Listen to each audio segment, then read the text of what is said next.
Hayotda hech narsa tasodifan yuz bermaydi. Har qanday sinov, har qanday yo'qotish, har qanday kechikish barchasi siz uchun eng yaxshisi ekanligi uchun shunday sodir bo'lmoqda.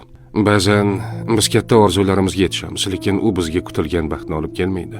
Ba'zan esa orzularimizga yeta olmay tushkunlikka tushamiz, lekin yillar o'tib qarasak, aslida aynan o'sha yo'ldan yurmaganimiz biz uchun yaxshiroq bo'lgan ekan. Balki siz hozir sabr qilib turgan og'ir kunlaringiz ertangi baxtingiz uchun zarur bo'lgandir. Ba'zan biz boylikni yo'qotamiz toki chinakam boylik pulda emasligini tushunishimiz uchun. Ba'zan sog'lig'imizda sinalamiz toki har bir nafasimiz ne'mat ekanini his qilishimiz uchun. Ba'zan bizdan yaqin insonlar ketadi toki kimning haqiqatan ham bizga do'st ekanini tushunishimiz uchun.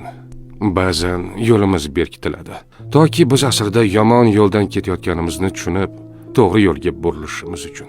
Siz hozir tushunmasligingiz mumkin, lekin bilingki, har bir kechikish yaxshiroq narsa kelishi uchun, har bir yo'qotish sizni yaxshiroq ne'mat kutayotgani uchun, har bir sinov sizni yanada kuchliroq bo'lishingiz uchun beriladi. Shunday ekan, tushkunlikka tushmang. Hozir sizga noqulay tuyulgan narsa aslida siz uchun eng yaxshisi bo'lishi mumkin. Chunki Alloh bandalariga zulm qilmaydi. U doimo bizga eng yaxshisini ravo ko'radi.